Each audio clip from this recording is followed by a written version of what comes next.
Hey guys, what is going on? And welcome back today to another video on AJ's Yard. And today we got this Monday reacts to the first 49ers game that we had.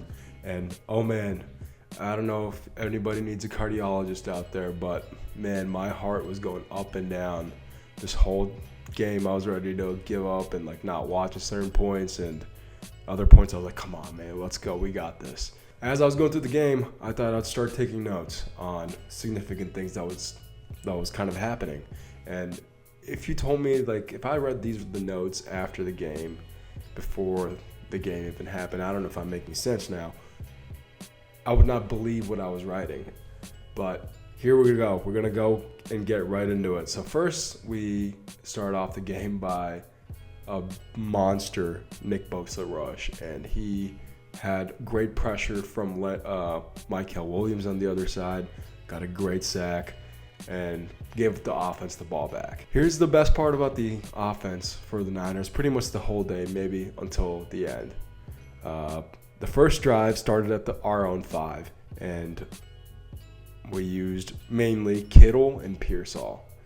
And we also had a little bit of Purdy magic, Purdy jumping into the air and throwing the ball at the same time. That was a little crazy, but then eventually got down all the way onto the field, and Kittle ended the drive and also ended his fucking time for the rest of the game. We'll kind of come back, but I'll come back to some of the defensive players in a little bit. But Fred Warner had a little bit of a scare on one of the couple first series as well.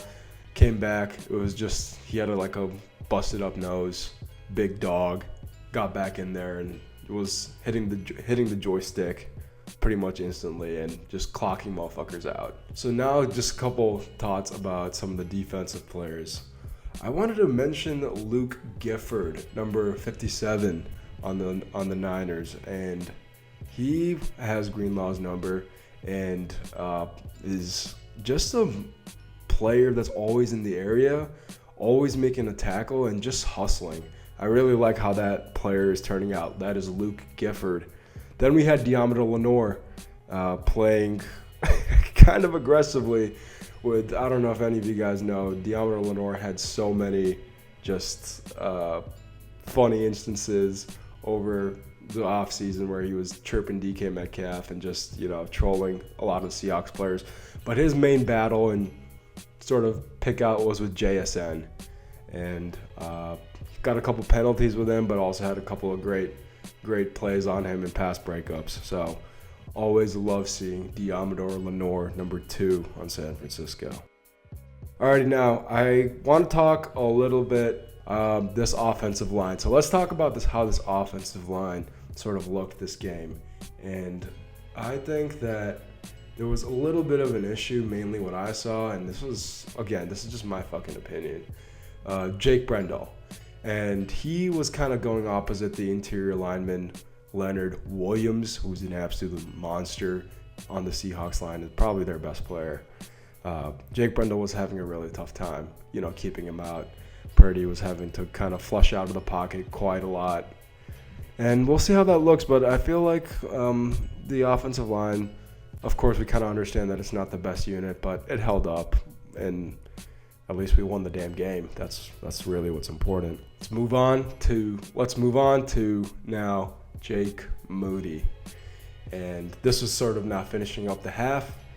And we had him miss about a 26-yard field goal, pretty much a extra point attempt. And I think a lot of people were quite put off by this, as I was too, because he had just come off a couple of preseason games, a little struggles in the preseason games as well. He had a great one for 60 against the Raiders, finishing the game up. But our hope was that Jake Moody would, just have it all set up. But he missed that. You could obviously see Kyle Shanahan's reaction to that. So yeah, let me just switch hands on the microphone. My wrist is giving out. So Jake Moody missed that, but we're going to get now into the second half. I haven't even talked about CMC yet, and there was a run out there in kind of the beginning of the second half where he kind of just reminded me of the old CMC. One of the Seahawks linemen bumped him kind of give him like a little bit of a speed boost, and he was just breaking tackles on that run. And oh man, that was good to see. A little bit more on CMC in a bit. I also wanted to talk a little bit about the interceptions that San Francisco had. And I think the main problem last year with the defense was not having like any damn interceptions at all. Now skipping a little bit towards the end of the game, when your heart rate is about as high as it possibly can fucking be, because the Niners are again about to make or break your mood for, I don't know, like all the way until January, hopefully. The Niners had made about 3 or 4 red zone attempts, and they failed almost every single one, aside from the 10 points they scored. And so the problem here was that, yes, they put a lot of pressure on the Niners to, go and get a field goal. Luckily, this last player of the drive, Ricky Pearsall, juked him out, faked the corner out, got a nice, I think, 30, 40-yard reception. And the red zone final, the final red zone trip was ended by Jake Tonges. Jake Tonges of all people. And I'm so happy. By that time, Kittle was gone, and I was not sure at all what was going to happen. And Jake Tonges comes up with an insane grab. Purdy threw kind of a crazy ball. Didn't like the throw, but we won the game, and that's kind of the important part. Now, the Seahawks did go down the field, and Nick Bosa, stopped that and got another fumble recovery. So that's what ended the game. So again, what's the most important part about all this is the W, and the health. We had Juwan and Kittle go out, but the main thing for me, man, was CMC. He looked a little bit of his former glory, and just keep continuing to work his way. Kind of a quiet, chugging game for him. Not too many touchdowns for him. No, I don't think any touchdowns for him, actually. Just a lot of chugging, being quiet. And it was great to see him kind of have that game and still, come out of it uninjured. So we love that, guys. There's a lot of else stuff going on around the NFL right now, but right now just the Niners, got 1-0. Saints next week.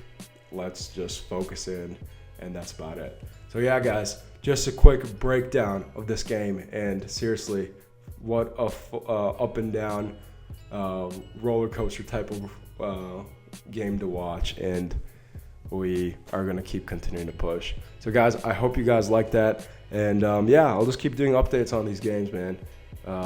Awesome time. Very proud of the defense. Offense got a little bit of work to do, so yeah, we'll take it from there. Alrighty, guys. Love you guys. Take it easy, fam. Peace.